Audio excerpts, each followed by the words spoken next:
that Srila Prabhupada explores in this purport. It's a very amazing purport. So we'll begin. In every inquisitive, I'll read the translation again so we're refreshed. I beg to know from you how the personality of Godhead, by his personal energies, creates these phenomenal universes as they are, which are inconceivable even to the great demigods. Purport. In every inquisitive mind, the important question of the creation of the phenomenal world arises, and therefore, for a personality like Maharaj Parikshit, who was to know all the activities of the Lord from his spiritual master, such an inquiry is not uncommon. For every unknown thing, we have to learn and inquire from a learned personality. The question of creation is also one of such inquiries to be made to the right person. Spiritual master, therefore, must be one who is Sarvajna, as stated hereinbefore in connection with Sukadeva Goswami. Thus, all inquiries on God, which are unknown to the disciple, may be made from the qualified spiritual master. Here, the practical example is set by Maharaj Parikshit. It was, however, already known to Maharaj Parikshit that everything we see is born out of the energy of the Lord.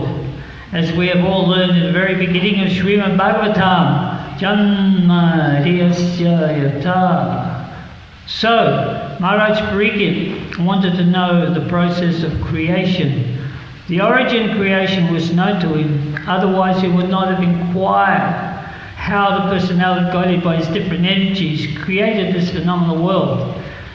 The common man also knows that the creation is made by some creator and is not created automatically. We have no experience in the practical world that a thing is created automatically. Foolish people say that the creative energy is independent and acts automatically as electrical energy works. But intelligent man knows that even the electrical energy is generated by an expert engineer in a localized powerhouse, and thus the energy is distributed everywhere under resident energies supervision. The Lord's supervision is in connection with creation, mentioned even in the Bhagavad Gita 9:10, and it is clearly said that the material energy is a manifestation of one of the many such energies of the Supreme. Prasya Shaktir Vivadheva Bhuyate.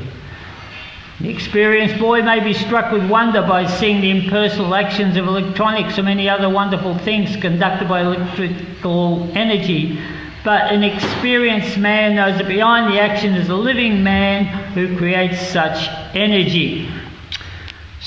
Durgame parimendasya skalapate gari mahusva kripayustadam nashanta shantavalambanam amagena tivarandasya jananjana salake chaksurim bilitam yena tasme Shri Guruve Namaha. So, in the purport, in the translation here, Parikshit Maharaj is inquiring of Sukadeva Goswami. I beg to know from you. So, anything that he needs to know, he finds out from his spiritual master. That is called the descending process.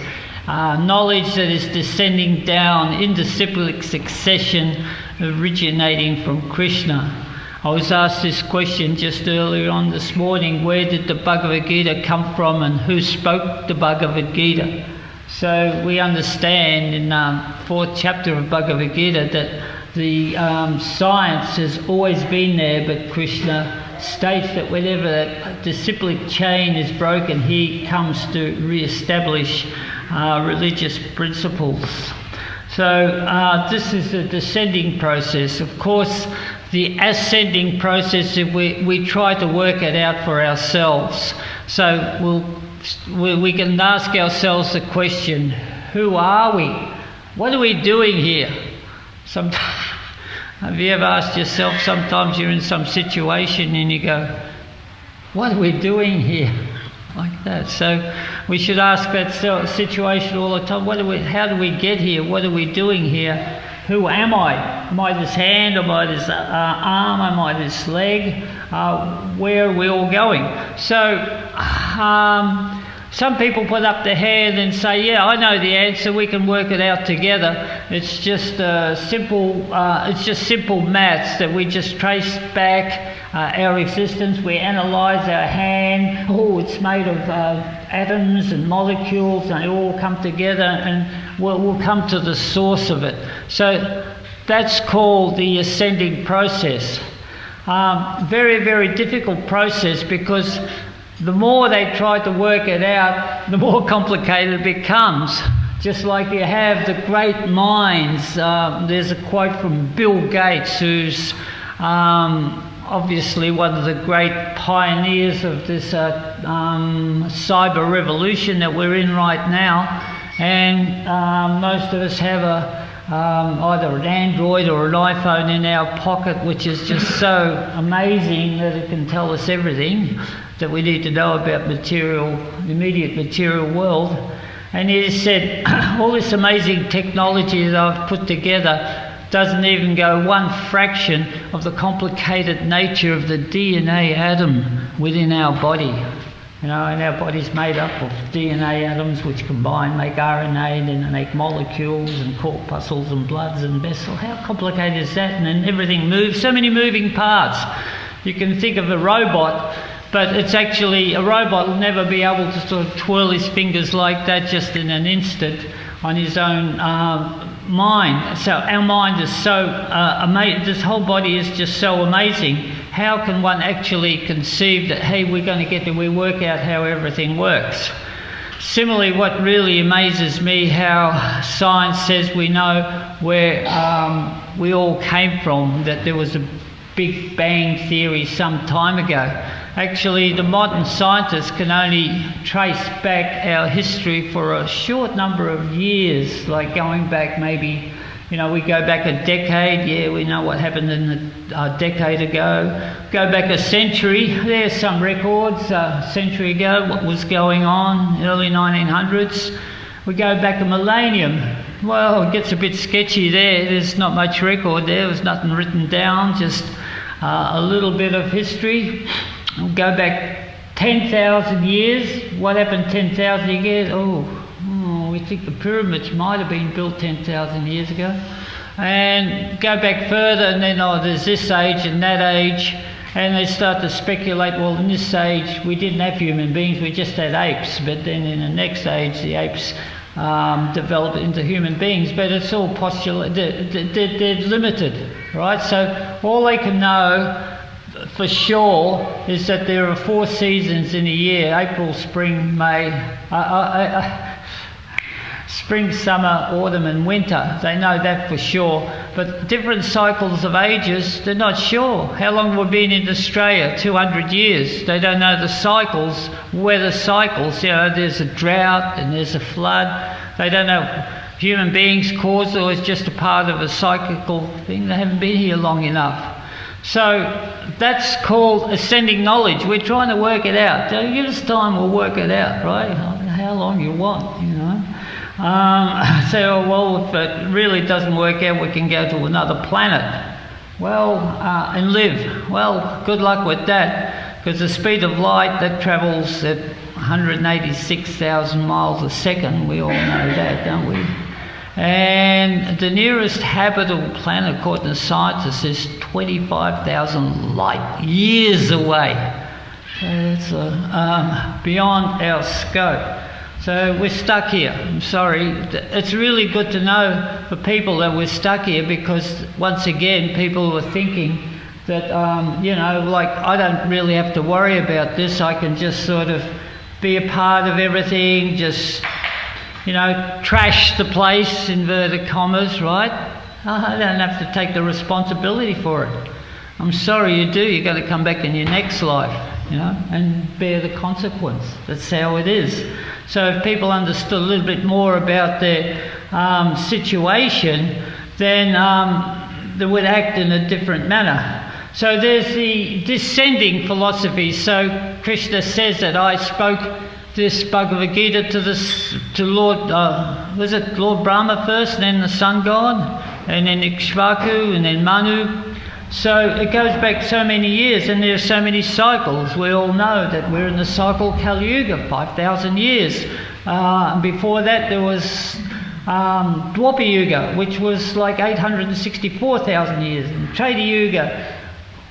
Fantastic figures, 1,720,000, no, 800, oh, I'm lost here, 1 million, yeah, 1 million, and then 720,000 years before that there was Golden Age, which was, where's our, huh? Satyuga? Satyuga, yeah, which was how many years?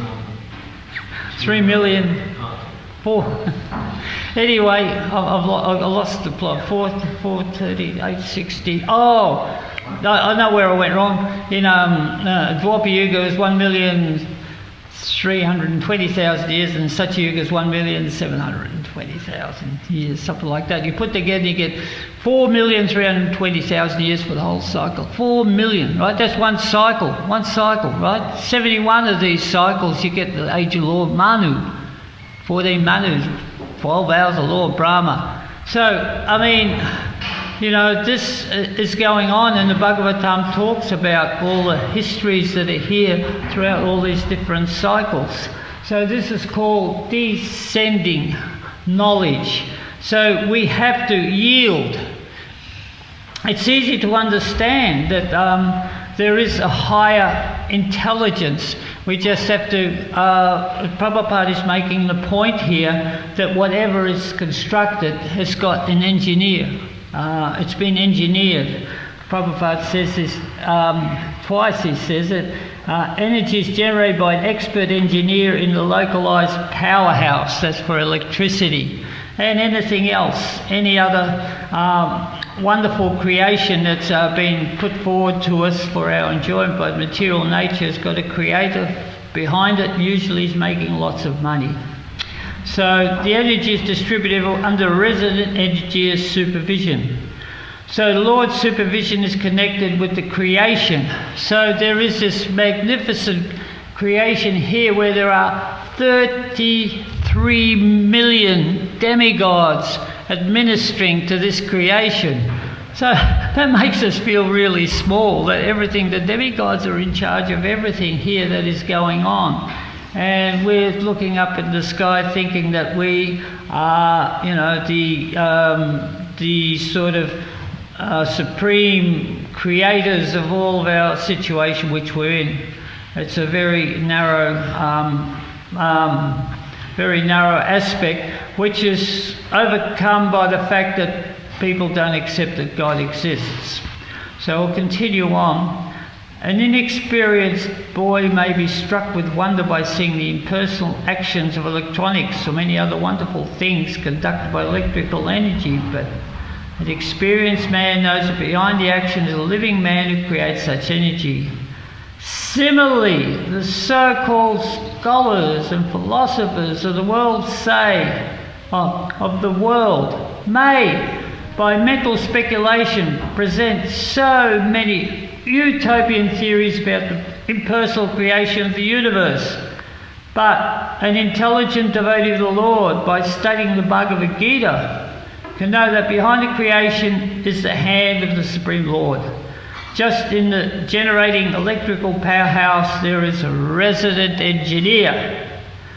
The research scholar finds out the cause and effect of everything, but research scholars as great as Brahma, Shiva, Indra, and many other demigods, sometimes bewildered by seeing the wonderful creative energy of the Lord.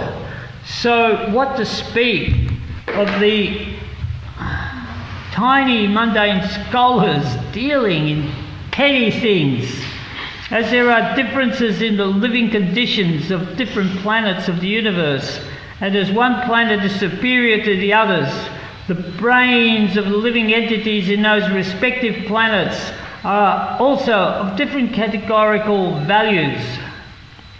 As stated in Bhagavad Gita, one can compare the long duration of life of the inhabitants of Brahma's planet, which is inconceivable to the inhabitants of planet Earth, to the categorical value of the brain of Brahmaji, also inconceivable to any great scientist of this planet.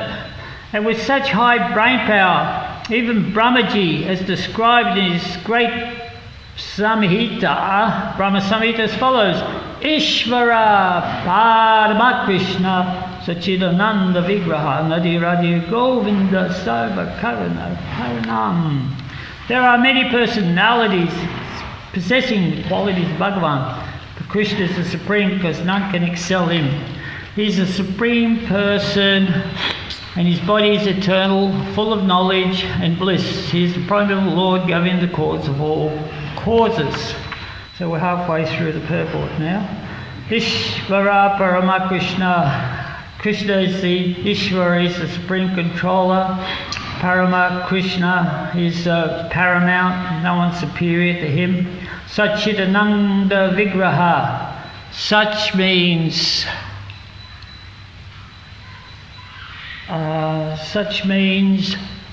knowledge. Chit means bliss, and Ananda means eternity. Vigraha, form. So this form of Krishna is not only himself, Sachidananda Vigraha, is knowledge, bliss and eternity, which is what we're looking for in the material world. Anadir is the beginning, Adir, beginning and the end of all things. Govinda Sarva Karana Karanam, cause of all causes. Karanam can also mean the ocean of mercy.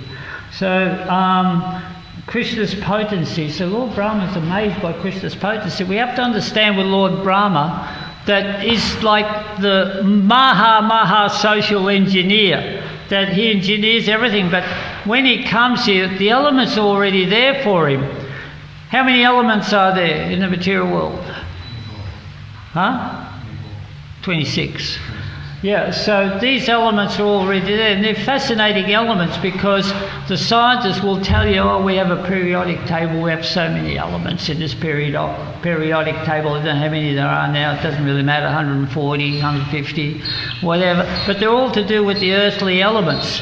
But they're sort of only a part of this great manifestation because the elements that Krishna provides in this material universe are for our benefit. He says in the Bhagavad Gita that the living entity is he's sustaining the universe and struggling very hard with the material elements. So for the sustenance of the living entity of the universe, all these elements are created.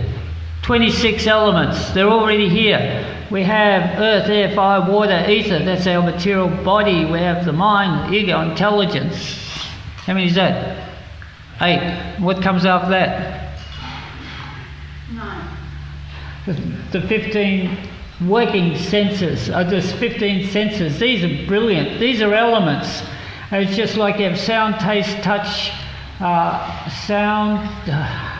taste, touch.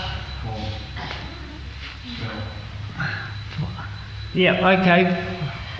So sound is voice, touch is hands, ears, sight and smell, right? So these are elements out there. And we draw upon these in our form with our knowledge acquiring senses, which are nose, mouth, eyes and ears, right? And we need working senses to make it all work. Just like if we see a beautiful rose we want to offer to Krishna, we will use our working senses, our hands, right, to actually pluck that flower, offer it to Krishna, and then we'll smell it with our knowledge acquiring senses.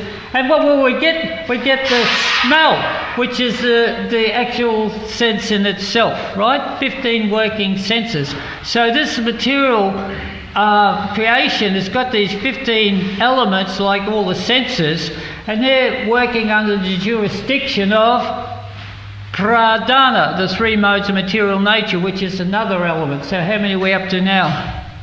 24. So the pradana, the material elements, works on the senses, because sometimes if some animal, because there are 8,400,000 species of life according to the modes, so some of these creatures may not have all these senses. Like the snake, for instance, doesn't have knowledge acquiring senses, like it doesn't have legs or hands, right? So it is limited, right? A fish, it doesn't have... Yes, sir? Snakes can't see very well either. Can't see very well. Thank you very much as well. Thank you. Yeah. But it found you and it bit you though, one of them, no, didn't it? See?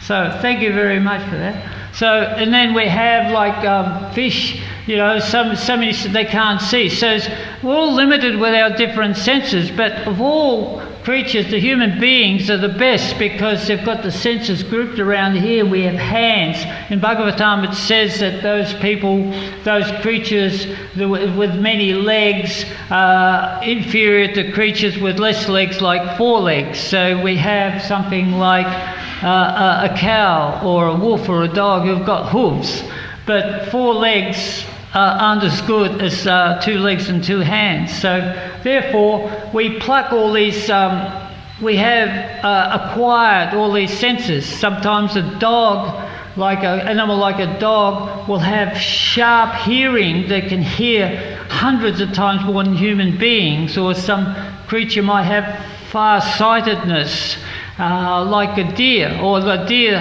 what does a deer have? Sharp ears, right? But that's its trap because it's addicted to music. So the hunter plays a flute, Prabhupada says, and then it becomes attracted to the flute, and then he gets caught. So in this way, this is wonderful creation. And then on top, the 25th element. What's the 25th element? Time. Time gets everything going.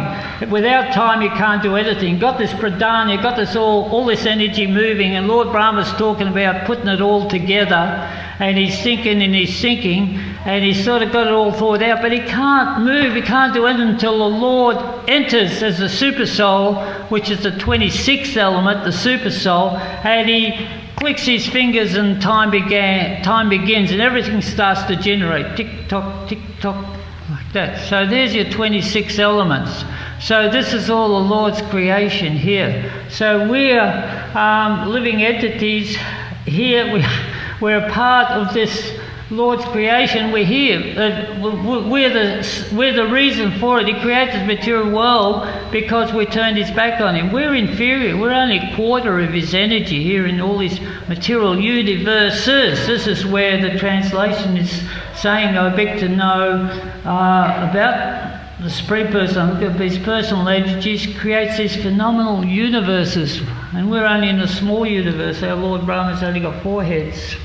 Quite interesting to see how he developed his heads in the Bhagavatam. It states that Lord Brahma was, when he was born, I believe Banu Maharaj told me that this happens every day with Lord Brahma, that he wakes up and he looks around and everything's dark, it's within the lotus, and he's just meditating on what to do. That's no clues. So he looks around, he looks this way, and as soon as he looks that way, he gets another head. He looks that way, he gets another head, looks behind him, and he's got 4 heads. So that's how he gets his heads. This is in the Bhagavatam.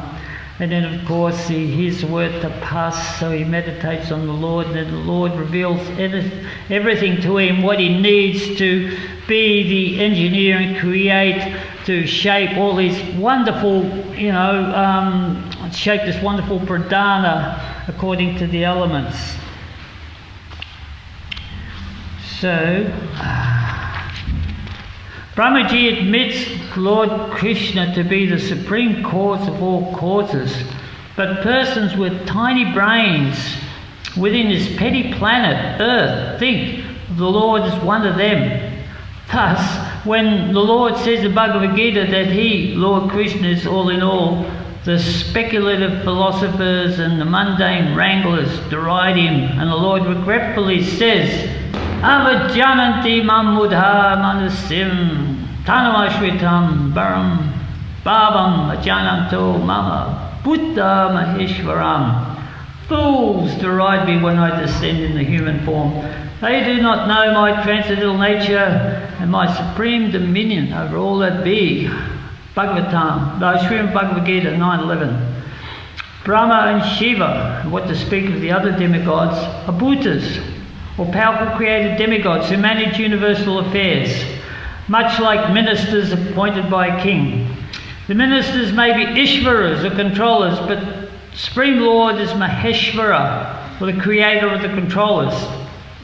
Persons with a poor fund of knowledge do not know this, and therefore they have the audacity to deride him, because he comes before us by his causeless mercy occasionally as a human being. The Lord is not like a human being. He is such Ananda Vigraha, or the absolute personality of Godhead, and there is no difference between his body and his soul. He is both the power and the powerful. So the demoniac mentality tends towards thinking that there is no spiritual being, no supreme being. So therefore everything's on the material level. Even when Lord Krishna was on the planet, Duryodhana and so many others just saw him as a special empowered, maybe a demigod or something like that, but not the Supreme Lord. Demons like Shishupal and Dantavakra just saw him as an enemy.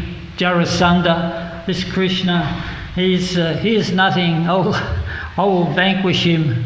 And he gets wiped out, goes back, all disappointed. The ministers say, oh no, he was just lucky. Krishna was just lucky this time.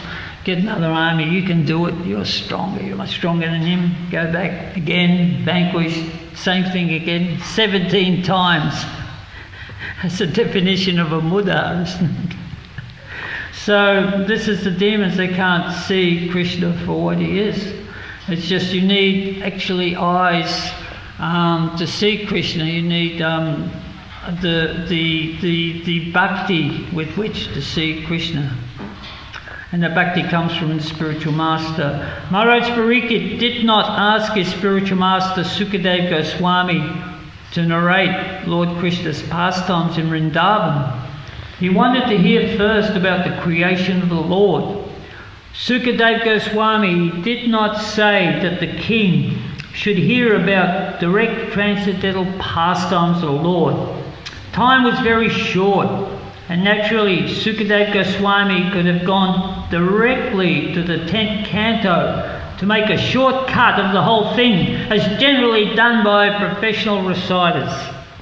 But neither the king nor the great speaker of the Srimad Bhagavatam jumped up like the organisers of Bhagavatam. Both of them proceeded systematically so that both future readers and hearers might take lessons from the example of the procedure reciting Srimad Bhagavatam.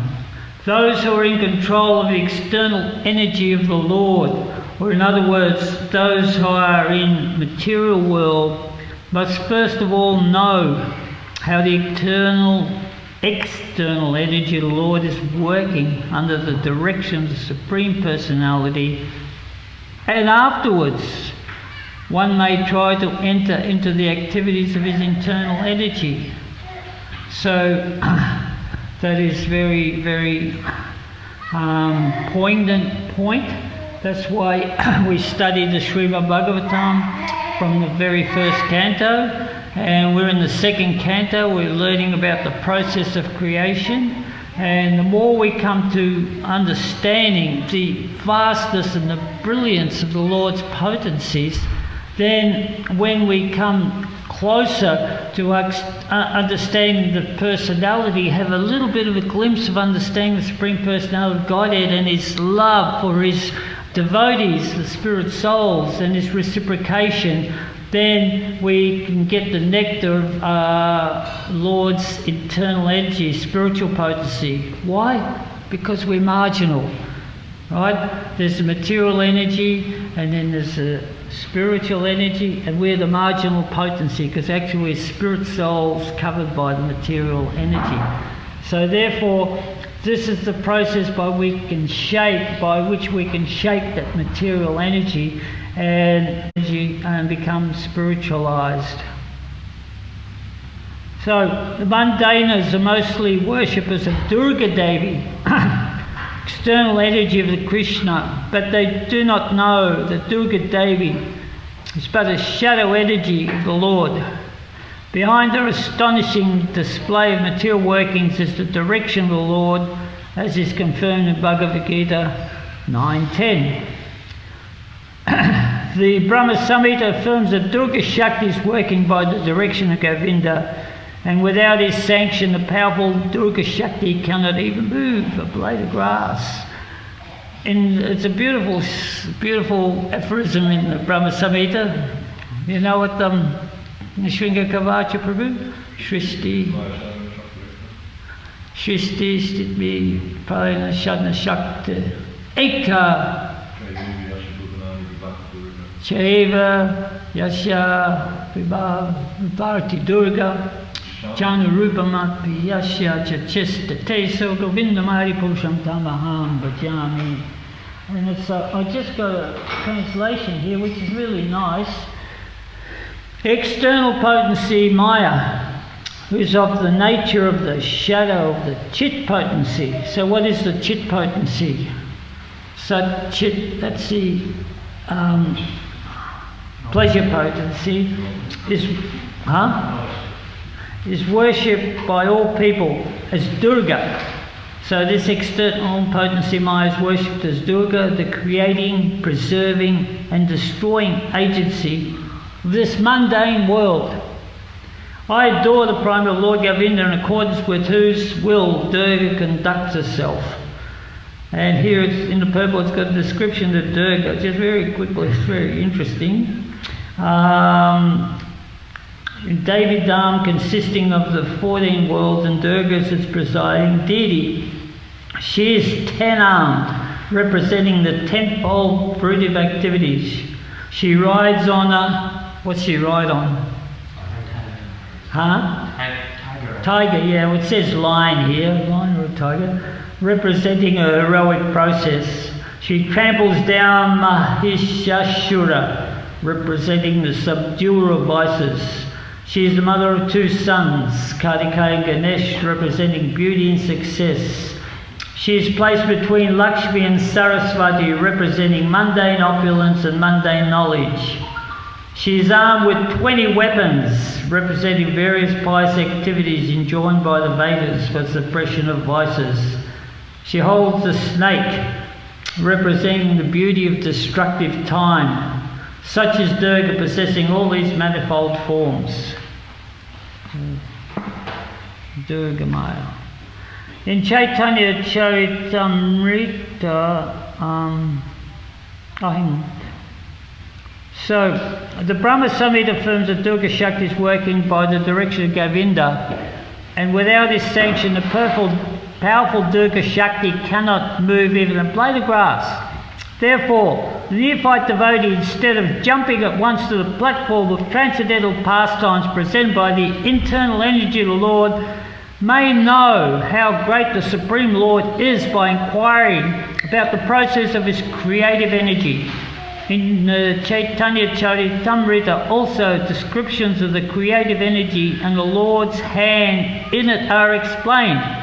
And the author of Chaitanya Charitamrita has warned the neophyte devotees to be seriously on guard against the pitfall of neglecting knowledge about Krishna in regard to how great he is. Only when one knows Lord Krishna's greatness can one firmly put one's unflinching faith in him. Otherwise, like common man, even the great leaders of men will mistake Lord Krishna for one of the many demigods or historical personality or a myth only. The transcendental pastime of the Lord in Vrindavan or even at Dwarka are relishable for persons who have already qualified themselves in advanced spiritual techniques, and the common man may be able to attain such a plane by the gradual process of service and inquiries, as we shall see in the behaviour of Maharaj Parikshit. Jai Srila Prabhupada. Are there any questions or comments? the fourth chapter of Bhagavad Gita, the famous, probably most famous verse of Bhagavad Gita, Jama Karma Chama Devyam Vimyo Veditatrata Jam Puna Jama Naitishor Eti Arjuna, that one who knows the transcendental nature and appearance of my activities.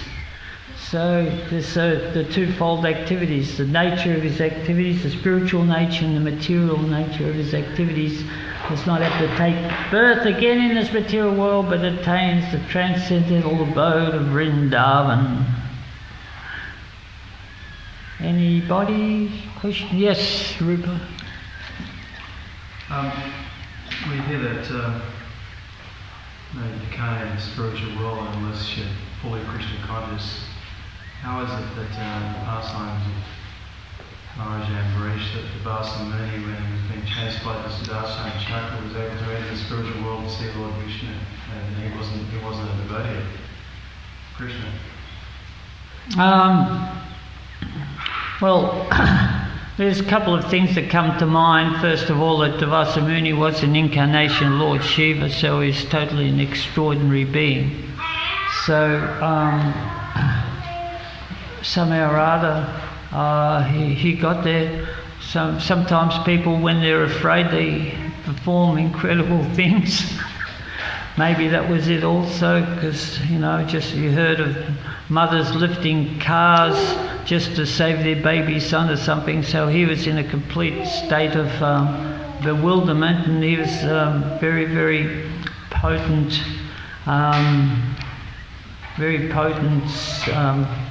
mystic yogi, probably the most potent ever. So the fact that he went, he couldn't stay there anyway. He just sort of went to visit, but it's sort of like sometimes, like even the demons, when they go to the planet of the demigods, they don't stay there in the planet demigods, they always booted out.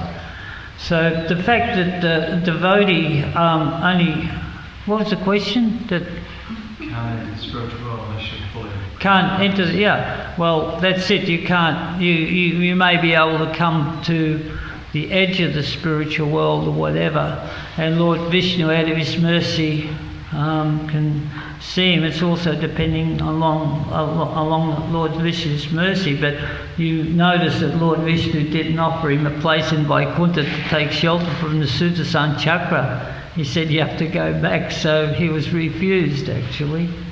So also another interesting point about, we have one has to become pure to go back to the spiritual world and totally surrender to Krishna, but also it says that if one performs devotional service 100% to his full ability, that all his sinful reactions are burnt up in the process of the fire of devotional service.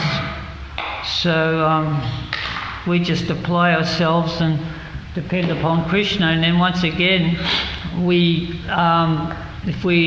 the devotee, he's blessed with the fact that even if he doesn't make it back to the spiritual world, he gets the opportunity to serve Krishna wherever he is in the material world, in the heavenly planets, wherever.